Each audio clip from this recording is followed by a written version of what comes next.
Good, man. It's been busy to say the least, but all good stuff. So yeah, just enjoying the family, trying to find that life balance, and yeah, just taking it one day at a time.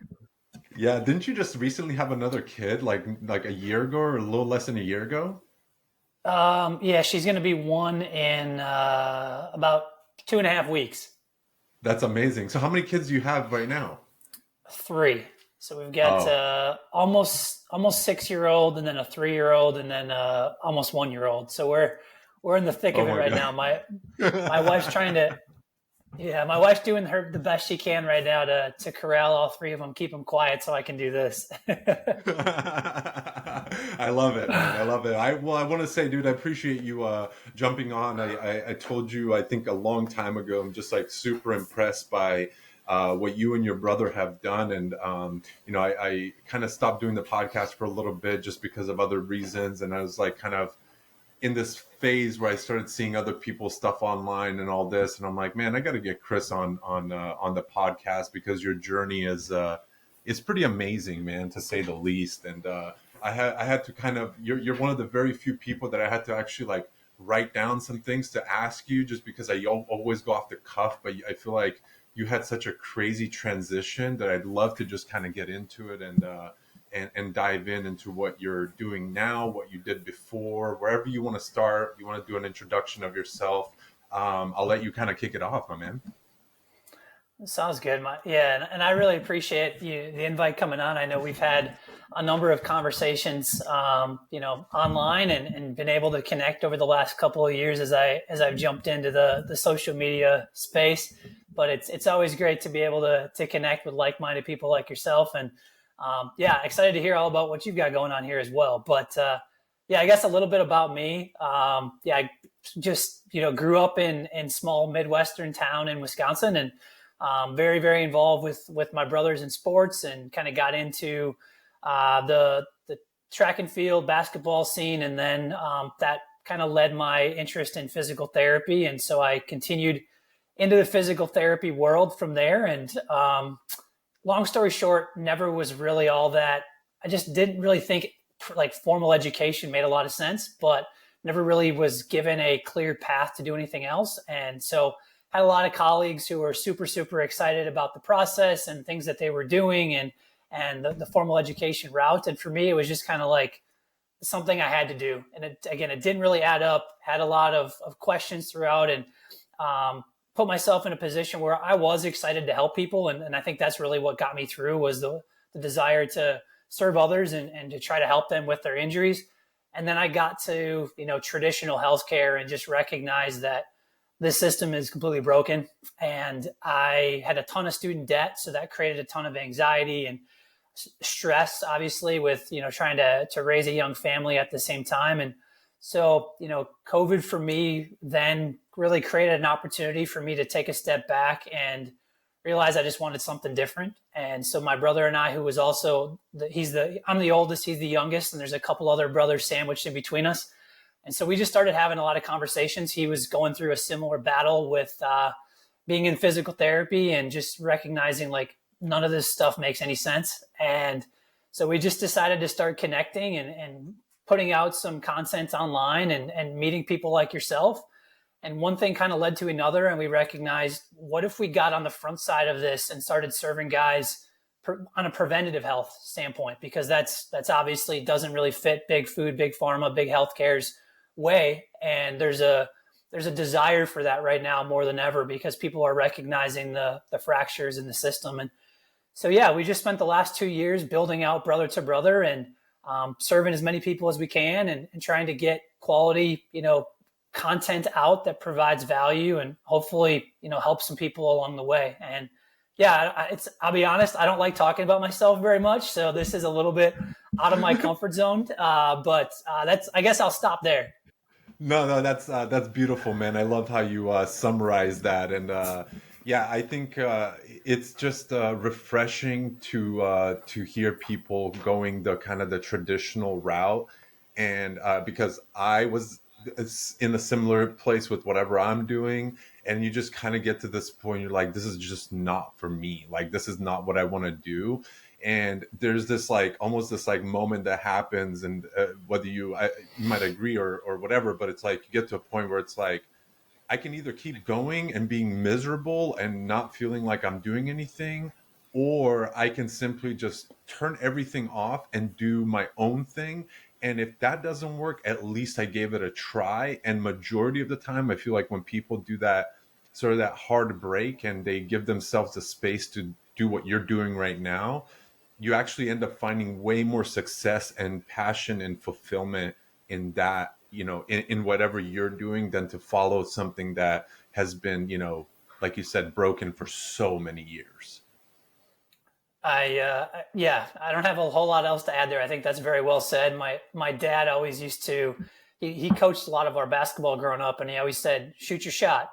Shoot or Yeah. shoot, and you just gotta get out there and keep shooting. And that's kind of how I feel about this whole process. Is there was a long stretch where I pretty much just held the ball and was afraid Uh-huh. to actually take the risk that was necessary to, you know, change my life. And you're right, there was a level of stress and frustration and honestly anger for a number of years because I just like felt trapped, and none of that really changed until I really bet on myself and was willing to kind of leave some of those self-limiting beliefs behind.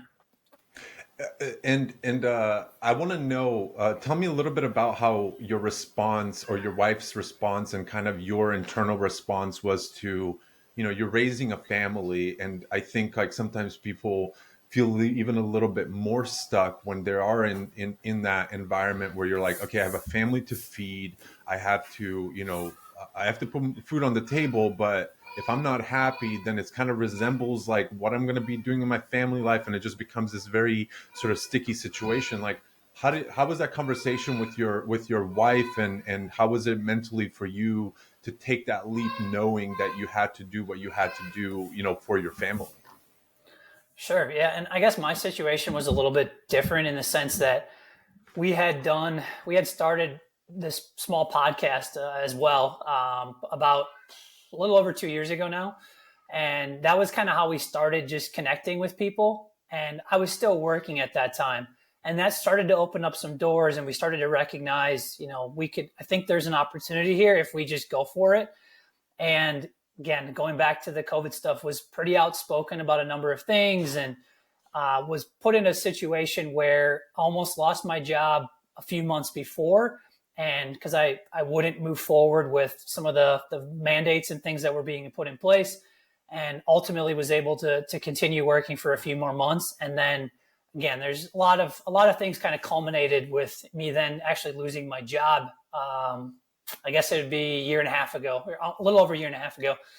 And I looked at it as a terrifying experience, but within, I would say, 30 minutes of the whole thing kind of falling apart, I was like, here's my shot. Like, I don't have a safety net. And I think that's honestly what fired me up the most, because when you have kind of that golden handcuff of consistent income and safety, you're never really put in a position where you just have to figure it out. And I think I needed that to be able to actually, really pour everything I had into it, versus it being, there's nothing wrong with things starting as a side hustle, which I guess is really kind of where we started.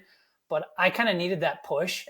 And that took away some of the shock of taking on the risk. It was like, well, here I am. Like, this is what I've always wanted to do. This is where I feel like I'm being called to go. So now I'm just going to go for it and see what happens from there. Dude, that's amazing. And I feel like it's the inevitable. You're pinned up against the wall, and you're just like, well, now I get to kick it into gear of what I really want to do. And I love that, because there's a lot of people that will crumble under those circumstances, and then there's just people who just skyrocket. And I just love here. I mean, listen, both will happen, but I feel like the people that end up crumbling majority of the time is just because they don't even give it an effort. It's not because they're doing anything wrong. It's just that they simply kind of break themselves down, rather than just like you said, it took you 30 minutes to be like, all right, well, we're fucking doing this. Like, we're going to go for this type of thing. And let me ask you, was it hard to get your brother on board, or how was his situation in terms of kind of you guys coming together in this, in this endeavor that you guys have set out to do? Yeah, not really, to be honest. I mean, we're very, very aligned. We don't generally like authority very much either, which is probably what led us to this position. And so, it was one of those situations where it was like, if we can help people the way we want to help people, we can build a lifestyle the way that we want to, be able to support our families and have that freedom of time that we're really searching for. Then it was just a matter of, okay, how do we actually provide a quality service, and what all goes into that to be able to justify what we're trying to accomplish here. So that didn't take a lot of convincing, and I think it was a situation too where I was forced into it, he was not. So we were able to kind of take it a little bit slow, where he could continue to work a little bit while I was kind of fully committed, and he was still continuing to put out similar content and things like that. But I was able to front load a lot more of the heavy lifting early on. And then when we reached a point where it was like, okay, we need two people in this full time, then it was like, okay, like I think in his mind, he was probably like, I've been waiting for this moment. And now, we're finally ready to, like, that I don't have to deal with this anymore either. So yeah, didn't really take a whole lot of convincing, to be honest.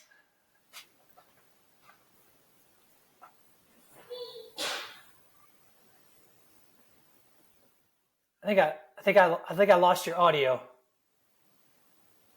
Sorry, I had it on mute because I didn't There. want to over. There we go. I was asking. Tell me a little bit about your process, about what happens when somebody comes to you and says, "Hey, Chris, I need help. Like I don't feel great. I want to lose weight. I want to do all these things." Kind of take me through that process of what that looks like for somebody, and even if you want to share like a success story or a case study that you guys have done with somebody that has gotten results, or even share maybe some of the ones where people don't get the results because they just didn't put the effort into it, or however you want to take it. I'll let you kind of decide, but I'd love to know what that looks like, because I'm assuming a lot of it you guys are doing virtually. Is that right? It is, yeah. It's one of those things. That's the beauty of the internet, is we're working with guys all over the world in most cases, and it's a situation too where we can stay tapped into people day in and day out, and it doesn't really matter where they are. We still can provide that accountability, and even with the group structure, getting like-minded guys together is really powerful too. Where there's just to be frank, there's a lot of guys that are just very isolated right now. We're pouring all of our time into work. We're pouring all of our time into family, and we don't really have that tribe. So having that tribe mentality, either with Brett and I, or obviously with the other guys in the group, is a pretty powerful thing. But I guess as far as how we go about the process, it's, I think, initially about, let's identify that low hanging fruit. Because if I think what most people do, I always use the example of New Year's resolutions, is we finish up the holidays when we eat horribly, we're probably not exercising at all, and then we overcommit on these New Year's resolutions of, I'm going to get to the gym 5 days a week, and I'm going to change my diet, and I'm going to commit to going to bed earlier. And it's like we're just like stacking so many things up against us that we're just not going to be able to necessarily live up to. And so then we put ourselves in a position where, even if we're doing 60% of that right, there's 40% of the things we told ourselves that we're going to do that we're not doing. And that just kind of puts us in a position where we feel like we're failing. So trying to find those early small wins.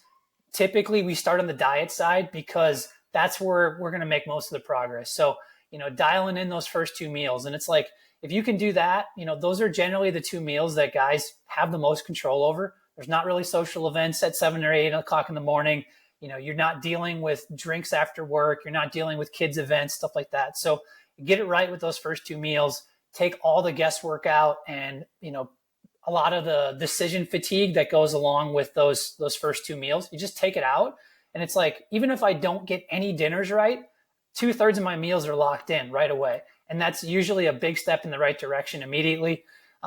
We talk about goals that we're trying to hit with each of those meals, but the biggest thing is just, it's slowly building the system. And once you can start seeing that system start to create some momentum for you, then okay, weaning yourself back slightly on alcohol, or getting into the gym a couple times, doing 2 or 3 home workouts a week for 30 minutes. It doesn't become insurmountable, because you have the energy, blood sugar stable, and you're seeing that, like, man, all I did was change my nutrition for a couple meals and I'm seeing results. what else can I get? So you get addicted to that. You get addicted to the progress, and that puts you in a position where, again, it's sustainable. You're not biting off more than you could chew. Part of my pun there, but yeah, it just puts you in a position where you're able to sustain and brick by brick just revamp that lifestyle without it completely, having to shift drastically with family and with work.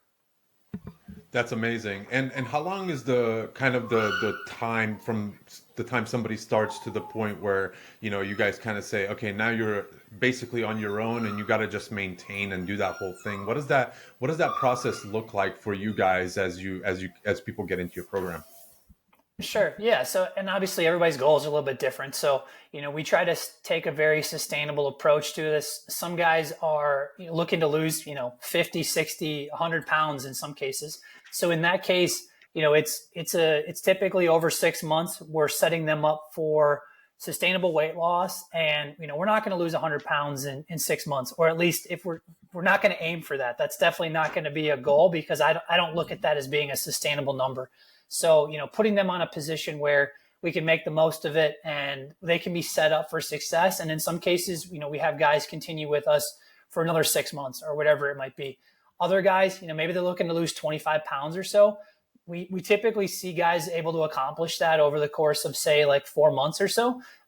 And that's done pretty sustainably as well. And then it's really important they feel good, but they're still in a calorie deficit. We don't need to be in a calorie deficit forever. So using those last couple months, once they've hit their goal, they've leaned down, they've added some strength, added some muscle, where, okay, what can we do now to maintain this? And we talk about, the appropriate ways to add those calories back in. Or in some cases, guys have leaned down and they're like, I really want to see, like, how can I almost go into now a calorie surplus now that I'm leaned down and start to add as much muscle as possible. So, we kind of take a step back, have a conversation with them about what their goals are going to look like once they hit that, that target number, so to speak, and then shift it to more of a sustainable model with increasing calories and finding the best ways to be able to add those calories in while allowing them to, enjoy cake at birthday parties and pizza night with the family and all that kind of stuff. So it's the idea is that this isn't a diet, this is a lifestyle. And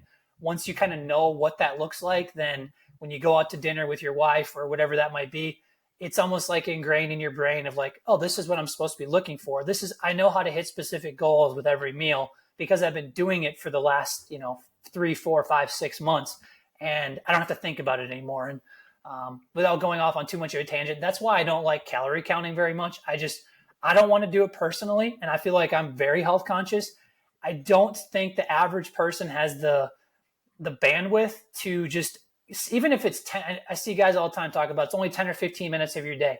Some guys don't have 10 or 15 minutes of their day that they can focus enough to put that stuff in. It just becomes one more task. So we want to try to put that on autopilot for guys as much as we can.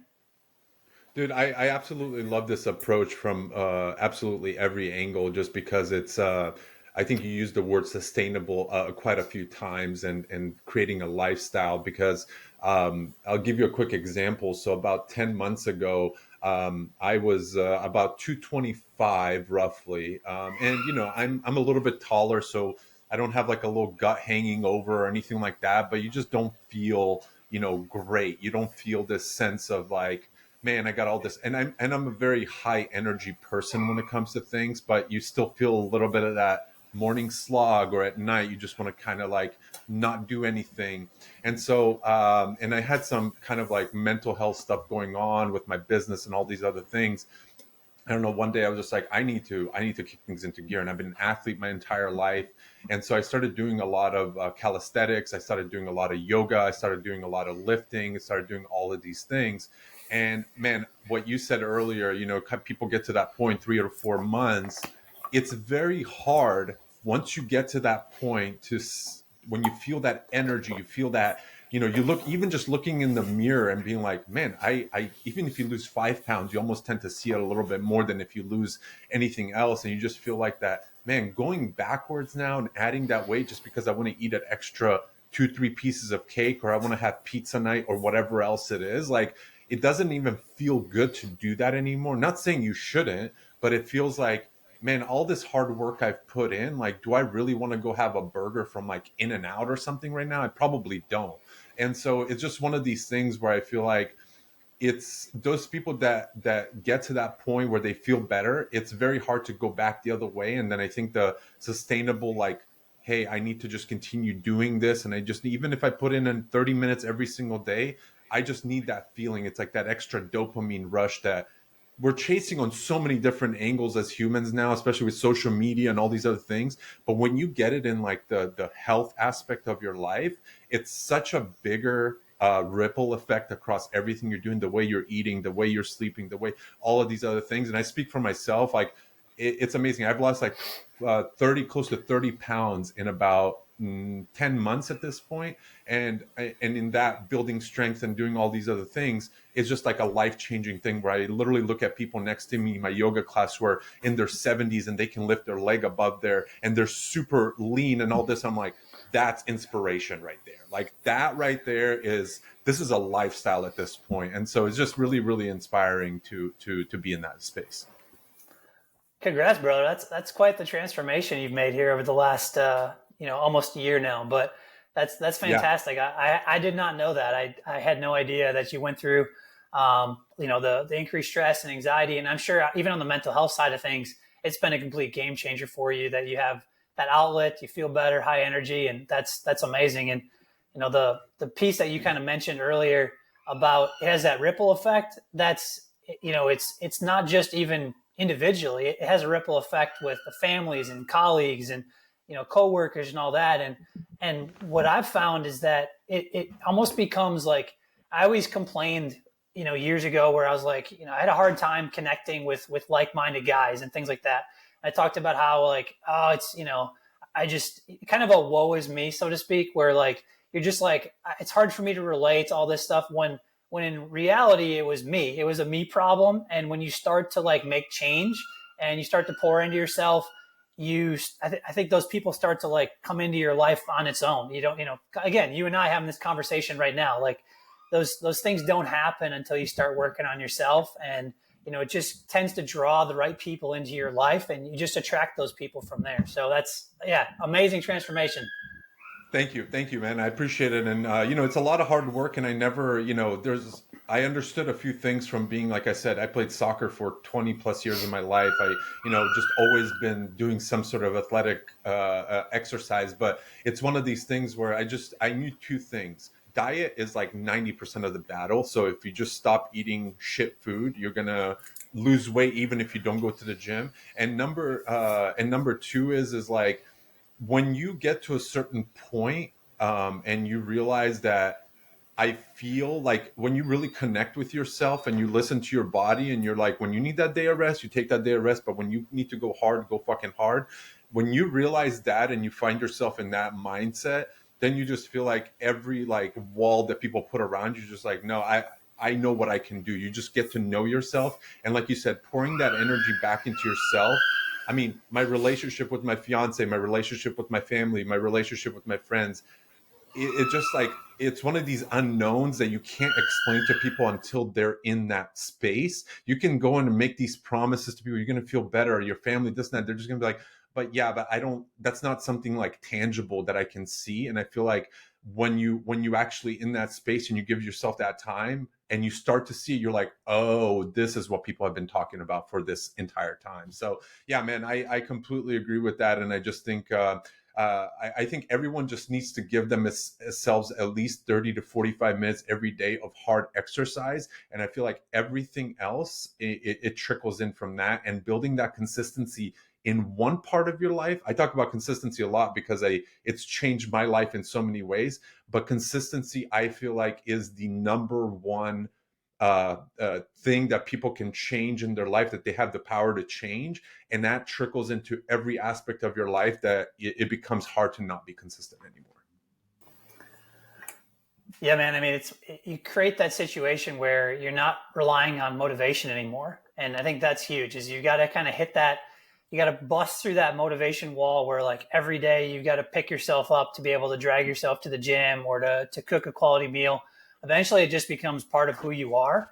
And I think you mentioned this earlier, you can't imagine really living any other way. Like the idea of, you see the negative consequences when you don't sleep and eat poorly and all that. But once you get that flywheel effect in place and you're feeling good day after day because of the inputs that you're putting in, then, having 3 or 4 beers makes you feel horrible. And you're like, it has this ability to, like, you just recognize, like, I don't really want this. Like, I recognize a clear distinction between my energy level yesterday and how I feel today. And the only thing that's different is, I put a bunch of garbage in my body. And so I'm just not going to do that. And, I've seen that even in my life now where, like, and maybe you just become a little bit more sensitive to it, but even like a single drink now, I notice a difference. Like the next day, I'm just not myself. And it's 100%. made it easier and easier for me to just like distance myself from alcohol and, bad food and things like that. But we just have to give ourselves enough runway to get to that point so we can see the difference. Yeah, absolutely. Absolutely. What is, for in terms of like food, when you kind of run into some of the case studies that you guys have and the people that you guys are helping out, what would you say is the number one thing you're recommending people do? And I understand people eat a lot of junk food and all these other things, but like, what is the one thing you're like, hey, eggs in the morning, fucking steak, whatever else it is, like get your protein, get all these other things. Like, is there something that you guys kind of share with everybody that comes through that door and be like, these are the things you need to incorporate, whatever else you're doing, this is the chunk of food that needs to be part of your daily lifestyle type of thing? Yeah, I mean, we don't necessarily have like a set, this is the meal you need to be eating. It's more so, what do you like to eat? How can we hit some specific goals? Well, the big goal for us is we're going to hit 30 grams of protein with every meal. It doesn't matter male or female. That's the number as our floor. Now, obviously, there's advantages in many cases of going above that. But, you talk to a lot of these guys and they're only eating 40, 50, maybe 60 grams of protein all day long. And they just feel horrible. And, in some cases they're going to the gym 3 or 4 times a week and they're not seeing any progress because they're tearing down their muscle and they don't even have the resources on board to be able to improve from there. I mean, it's sad, but we've created this environment for ourselves because, we're getting recommendations on protein every, from the government agencies of you only need 50 grams of protein a day. And that's just nonsense. Like it's just complete bullshit. Like you can function at that level, but you're not going to be optimally producing hormones. You're not going to be repairing tissue. You're not going to be putting yourself in a position where, you can live your best life eating 50 grams of protein a day. And so, and then it's a matter of where are we getting those sources from as well. So, peanut butter and nuts and beans, they're not going to do the trick. Are they going to give you some protein? Sure. But you're just like racking up the calories on those things. So it's quality proteins, and then it's establishing foods that are going to put us in a really good position when it comes to like a protein to calorie ratio, because it just allows us to eat more food. And if we can eat more food and get more protein on while we're still in a calorie deficit, then that's a home run at that point, because you're full. Your body's not telling you that it needs to eat again, because that protein is going to digest slower. So you get some nice long satiation. You're not spiking blood sugar with the standard American diet. And so all of a sudden now insulin sensitivity improves. The body wants to burn a little bit more fat. And I think those are the two biggest things is the increased protein, 30 grams at each meal. And then I guess I'll add one more, taking control of more of your calories. So, if we're eating out 4, 5, 6 times a week, it's really hard to, even if you're ordering good quality foods, you have no idea what that stuff's cooked in as far as oils. You could be eating, an extra 1,000, 1,500 calories every single week that you aren't even aware of, just because they're using 2, 3, 4 tablespoons of oil on a chicken breast that has, 300 calories by itself, but there's more oil calories than there are chicken breast calories. So things like that just, it just allows us to take more control of calories and put ourselves in a good position week after week. I love it. I love it. What is your personal go-to meat source when it comes to protein? Man, that's a good question. I eat a little bit of everything. I mean, I definitely love ground beef. We have a local farmer that we get a full cow from every single year. And so Tons of beef, do a lot of easy pot roast and things like that. Certainly, I'm not going to argue with a steak. So that's a pretty consistent part of our diet. But, if I'm in a situation where I'm looking to lose some weight, things like shrimp, things like chicken, obviously is great. I'm a huge fan of Greek yogurt. I think Greek yogurt is the ultimate food because it's so simple. You can throw something quality together in 2 minutes, and it can be a breakfast, lunch, dinner, or dessert option, and just kind of fill a gap at just about any time. So I know it's not necessarily a meat, but probably my favorite source of protein is Greek yogurt if I had to choose. I love it. I love it. Have you do you eat elk or bison or anything like that? I don't. I mean, I like all those things, but it's not something that I keep regularly. Mainly just from an access standpoint where we live. Yeah. Yeah, no, that makes sense. That makes sense. All right, I want to shift gears because I just took a look at your pictures behind you. Lead me through the process of what made you do the Ironman 10 times and go through that process, because that seems like that most people in this lifetime are not going to get to. And obviously, you can give me some of your highlights, but what was that mindset like to go through that 10 times? Sure. Well, I think, my intro was, I would say, 20-year-old stupidity is the best way I can describe it, where I had a good friend of mine who we were running track and field together in college, and he had a friend who was doing Ironman Wisconsin, and he was just like, I think he wants to do Ironman Kentucky next year. I think we should do it with him. And, naive 20-year-olds, I was like, we already have the running part down. How hard can it be to swim? How hard can it be to bike? And we just decided to sign up and go for it, and put a lot of time and energy in it. I was lucky that I had about 6 months between undergrad and grad school with pretty much nothing to do but train and do a little bit of work at night. And so we just trained all day, and was fortunate to go to Ironman Kentucky, and I qualified to head out to the World Championships in Kona. And at that point, I was hooked. I went out there, had no intentions of making it, just happened to have a lot of things go right. I think, again, a lot of naive, dumb luck, to be honest with you. But when I got out there, I was hooked. I mean, it's a special place where, pretty much the entire island shuts down for that race for the entire week. And there's not too many sports where you can take, age group athletes and be having conversations with the top pros in the world. And so it was pretty amazing to say the least. And obviously you're in Hawaii. So it's just, as a 20-year-old kid, you're pretty much in awe at that point. And, after that, I trained almost all the way through grad school, and raced once or twice in grad school, and then came out of grad school really kind of fully committed to it for a few years. And it's funny. It was an experience that I'll never change, but it taught me a lot about myself, and probably put me in a position to then make the change now, where there's a lot of mental toughness, as you can imagine, that you develop through that. And resiliency, and just understanding that things aren't always going to go right for you in life or on the course. And you just have to figure it out one way or the other, while keeping yourself, level-headed, and putting yourself in a position to just kind of keep taking one step at a time.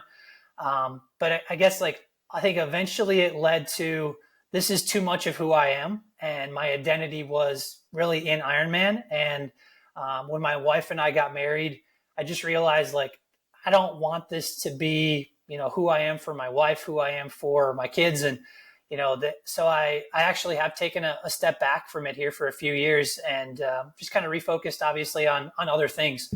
But, long story short, it did leave a gap for me. There was definitely a big hole that needed to be filled. And, I think that probably created some of the stress, anxiety, and it allowed me to just kind of see healthcare, see the world for what it was, because I just felt like none of this stuff was making any sense. And I didn't necessarily come to that realization while I was racing, because I had an outlet. And when that outlet was all of a sudden no longer there, then it was like, I can't keep doing this. So I've got to find a way to keep building, whether that's, personally, professionally. There needs to be some kind of build happening all the time, or I'm just going to go crazy here. Yeah, yeah. Man, that's really, really impressive, and I feel like, you ask anybody that's even potentially think about that, they see it like the biggest project of their life, and for you to do it as many times as you've done it is absolutely impressive. So I just want to, because this is the first time we actually get to chat, I want to say like huge props to you, man. That's a hell of an accomplishment, and I think the follow up question to that is: do you feel like now what you and your brother are doing, and helping other people, and just building the online presence that you've been able to build for yourself and for your business, do you think that the Ironman competitions have given you a different level of credibility for people to actually trust you through the process of how you're, helping structure their life a little bit more with the diet, with the exercise, and different things like that? Like, do you think at the end that was even potentially more of an upside for you than even going into like the healthcare system at this point? It's a good question. I mean, I do think it provides some level of authority. There's no question about that. Just based on, like you said, the discipline that it takes to build towards those races. Again, I guess I'd like to think that there's kind of a balance between, being a father of three young kids, having the Ironman experience, and having the clinical background that I do.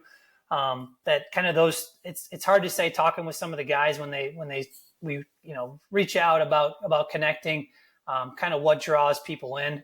It seems to be pretty balanced. So I think it depends on the individual, but I'm sure there's again some level of credibility from that.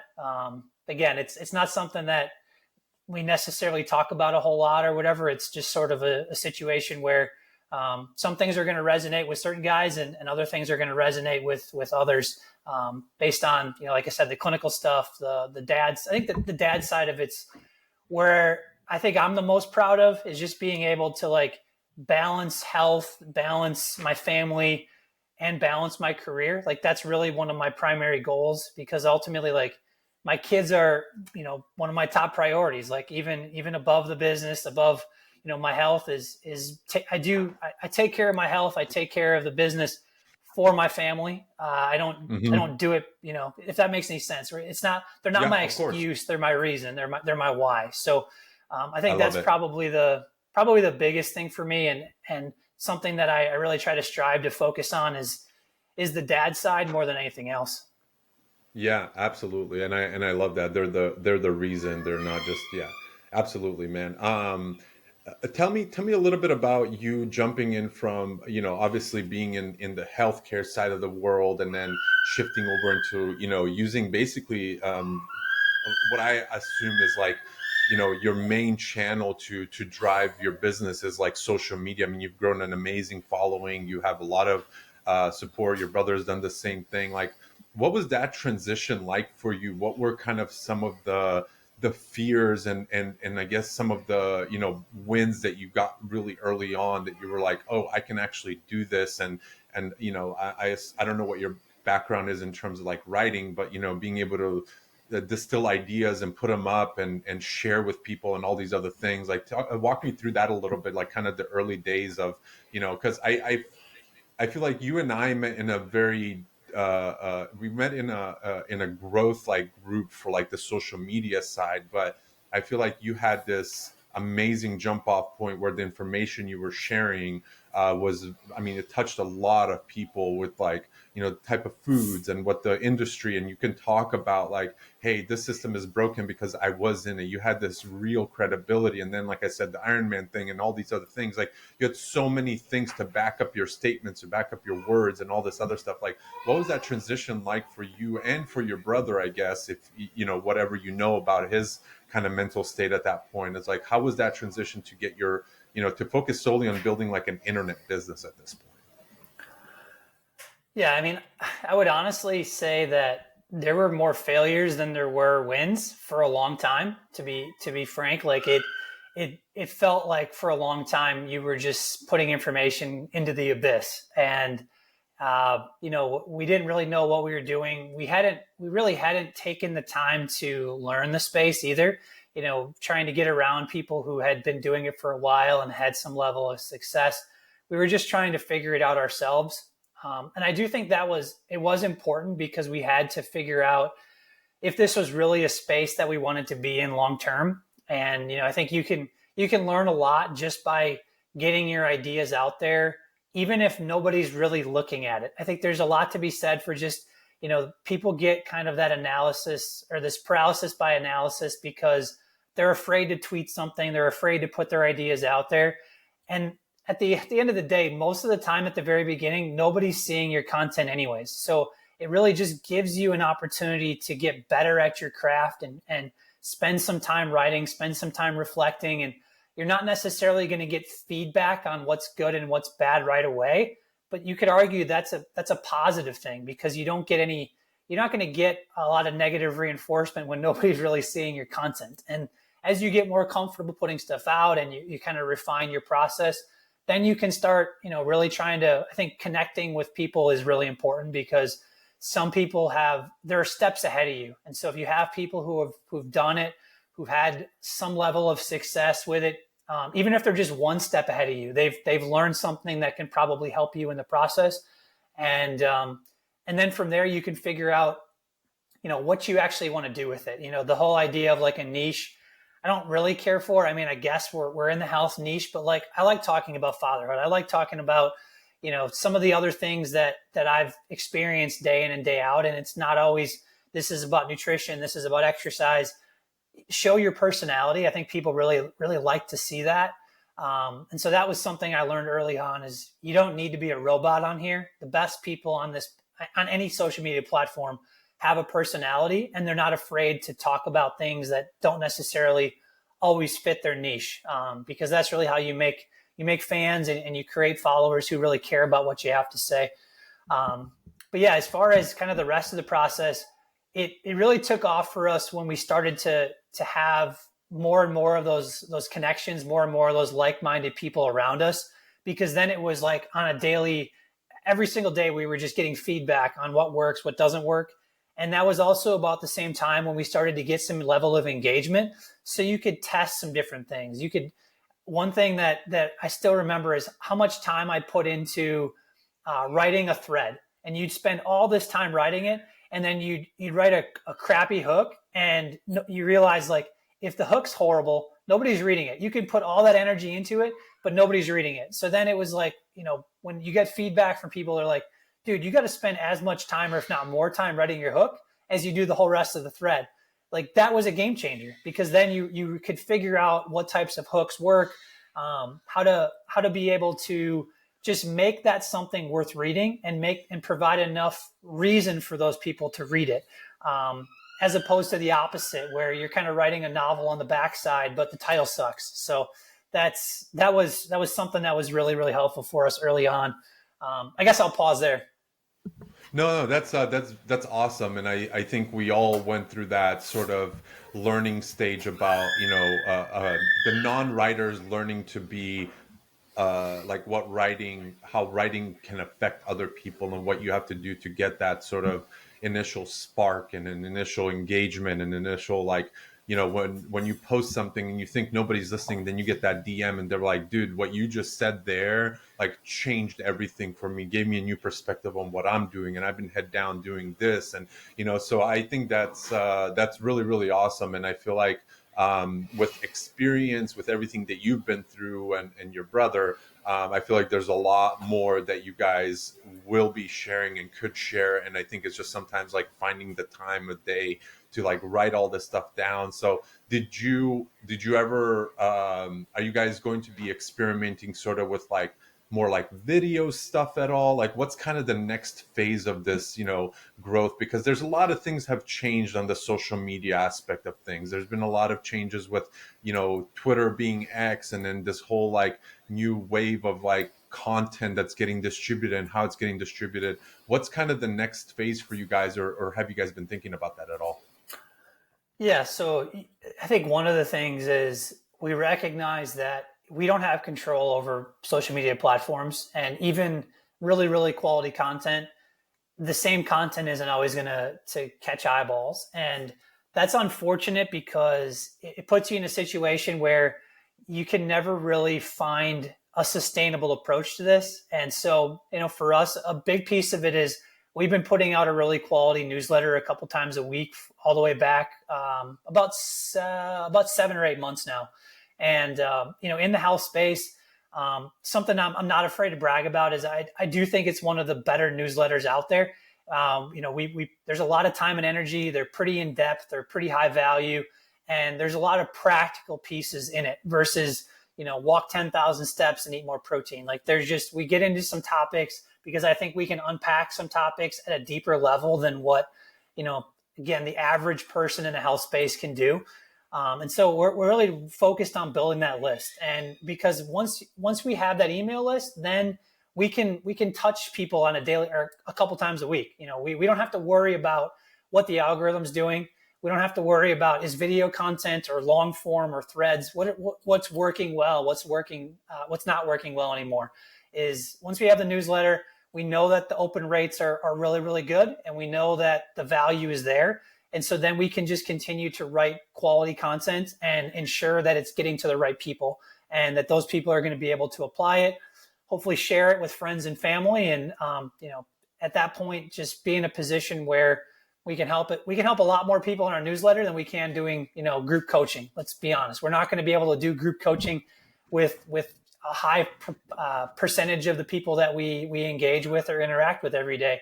But there's a lot more people that can read that newsletter and get our content consistently and then be able to apply it to their lives. So we see it as kind of the biggest lever to be able to impact the most people. And so that's kind of the driving force right now is, let's maximize the platforms as best we can, but get as many people to that newsletter so we can share that content with them consistently and take it from there. I love it. Can you share any numbers in terms of how many subscribers you guys have on your newsletter at the moment? If it's okay if you don't want to share that. No, we're getting close to 6,000 right now. So okay. We had no idea really what we were doing with it early on in terms of trying to get people to. It's not easy right now, especially on Twitter, to showcase your newsletter. It's something the algorithm doesn't really like. So we kind of had to figure that out a little bit. And so it's growing consistently, but it's one of those things where our open rate, which people may not necessarily know kind of what those metrics mean, but it's almost 60%. And, the average newsletter is like 15-20%. So we feel pretty strongly that, the people that are getting it are opening it and they're reading it. And so, those have been holding pretty steady now for the past several months. And so we're just going to keep kind of pouring all of our eggs into that basket right now and trying to just keep providing quality value there. I love it. And just to touch on this just for another moment is what does it look like from a business perspective? I mean, growing a newsletter is one thing and offering information is one thing. Do you now start to look at that as like another portion of like revenue where you may be inviting some sponsors because you have such a focused and you have a lot of data in terms of the people that you're working with and everything that you're doing? Do you start to kind of look to monetize pieces of that where people can, go in and maybe sponsor some sort of product that you actually use and stuff that you're like, hey, we eat this special, like, protein powder or like whatever that might be. It doesn't matter, a supplement or a brand of food or something like that. Do you guys kind of think about that model a little bit now too, since you're growing your subscriber? If you tell me you guys are 7 months in, you got 6,000 subscribers, that's a pretty good trajectory in terms of where you can be in the next 7 months type of thing. Yeah, I think we started to have those conversations. To be honest with you, we try not to distract ourselves with some of those things early on. We've always been kind of committed to playing the long game with this when it comes to Twitter, when it comes to, the group coaching stuff, the newsletter. I think those are opportunities that will kind of present themselves and we'll probably explore here, in the months or years ahead. But yeah, it's one of those things where, full transparency, Brett and I come from healthcare. We don't come from business. So we're learning a lot every single day. We learned about writing, we learned about marketing, sales. There's just so many things that we don't know. And, being able to just get feedback from people and again, people who've done it successfully in the past, I think it kind of opens the door to some of those opportunities, but not something that at this point we've really explored a whole lot, to be honest. But one of those things that, is certainly a possibility going forward. Love it, man. Love it. I think that there's a lot to that, and the dedication. I think people will always share that kind of stuff when you put, when they notice that you're pouring your heart and soul into writing, stuff that actually is more than what you can spread on Twitter and all these other platforms and different things like that. So that's awesome to see. Yeah. I guess I'll kind of end it on this. We're coming up on an hour, and I don't want to hold you for too long because this has been a very potent and amazing conversation, Chris. And I really appreciate you being on the podcast. And obviously, if there's anything you want to tap into, but what is one kind of recommendation or something that you would share with maybe somebody that's in one of your group coaching calls or anything for somebody out there that might listen to this, and you can say, hey, if you're trying to get on this, this path of health and just being a better you and feeling better, what is kind of the one or two tips that you would give somebody to kind of kickstart that? And what are some good maybe tactics to stay consistent or small, like you said earlier in our conversation, like the low hanging fruit, not overwhelming, not a list of 30 things you need to change, like doing one by one. What are maybe one or two of those things on that list that you would say, I share this with every single person that walks through our door? Sure. Yeah, I mean, I guess I'll reemphasize a little bit of what I said earlier. I think a lot of it does start with the consistency with protein. If you're looking to lose weight or even just feel better energy or maximize muscle, is you got to have adequate protein on board. There's no doubt about that. So making it consistent part of your day, trying to find a way where we can eliminate some of those, more mindless snacking episodes that go in, or moments where you just lose all control in the cupboard. I think we've all been there at 3 or 4 o'clock in the afternoon. Dinner's not going to be ready for a couple hours, and we just raid the cupboards, and before we know it, it's like, what just happened? Like, I have no idea Right. what I just consumed or how much of it. So it's trying to avoid those like almost subconscious tendencies, because if we can keep blood sugar stable, we can keep ourselves satiated, we can make a lot more conscious decisions throughout the day. So trying to make food something that is something we make a decision on, or we have a system built in, as we talked about earlier, with those autopilot lunches, those autopilot breakfast options, where you dial in those first 2 meals of the day. That's where I would start, honestly. Those first 2 meals of the day are huge, and then at that point, like, let's continue to kind of recognize how we can make small changes with dinner. Big fan of just getting out and getting some movement every single day. Looking at, it's tough right now. I know these winter months can be a little bit rough on people, but just being able to stay consistent with movement is going to just naturally curb cravings, keep blood sugar more stable as well. And then I think the last piece would just be recognizing, you touched on this a little bit earlier too, is having some time for self-care. And yes, that could be exercise, but it also could just be time to reflect and take a step back and sort of be with your own thoughts. Ideally, you're kind of pairing that together with some movement. I like just getting out for a walk for, it could be 20 minutes, and just not having headphones, not having your phone with you, just taking a walk in silence and thinking about what you want to accomplish for the day, or just being able to sort through all the noise that tends to bombard us all day long. I think that really goes a long ways. Helps us to recognize some of those self-limiting beliefs too. And we start recognizing those things, we can replace those things so they're not holding us back from making those same mistakes that cause us to fall off the wagon with, whether it's stress, anxiety. Those are, tend to be the things that lead us to overeating, making bad decisions, drinking too much alcohol, all those types of things. Love it, man.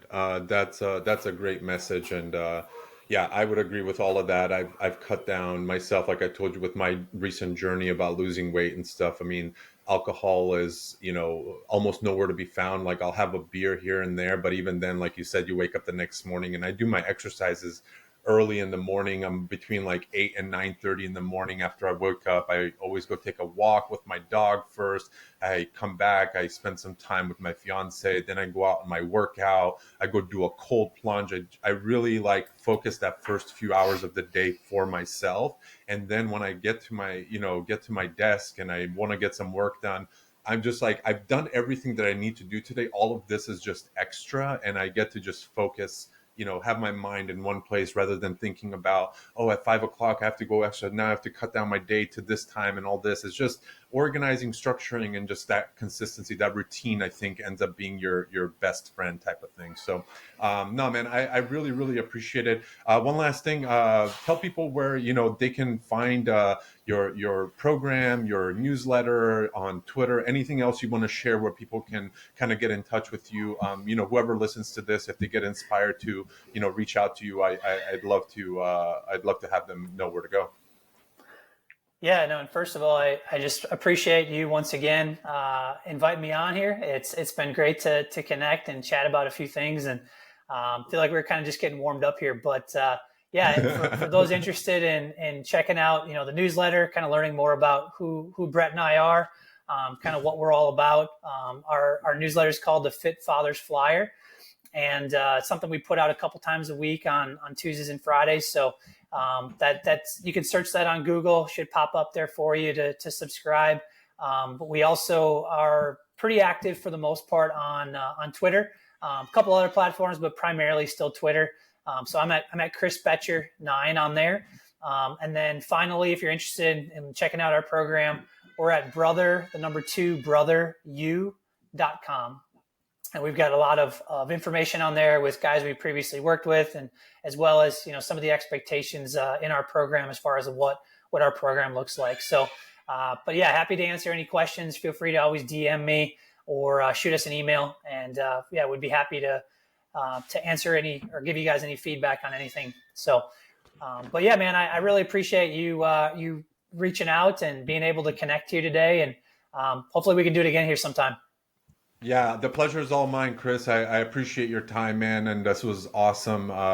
And I just love your guys' approach. I love what you're doing, and I love the transformations I'm seeing. I took a look at your website, and I know what you've been doing. You've been posting a lot of stuff on Twitter, so I just want to say, man, this is we need more people doing this kind of stuff where there's actually a life-changing results and health on a different level, other than scarfing down pills and trying to get a magic pill to lose weight and all this other bullshit that people are selling out there. So I just want to say props to you and your brother for sticking to the plan and pushing it along. And yeah, man, it was truly my pleasure to have you on, and thank you for coming on. Yeah, thank you. It's been great, and I couldn't echo what you just said more. We definitely need a lot more people in the preventative health space, kind of shining a light in a more positive direction. Love it. Love it. We'll chat soon.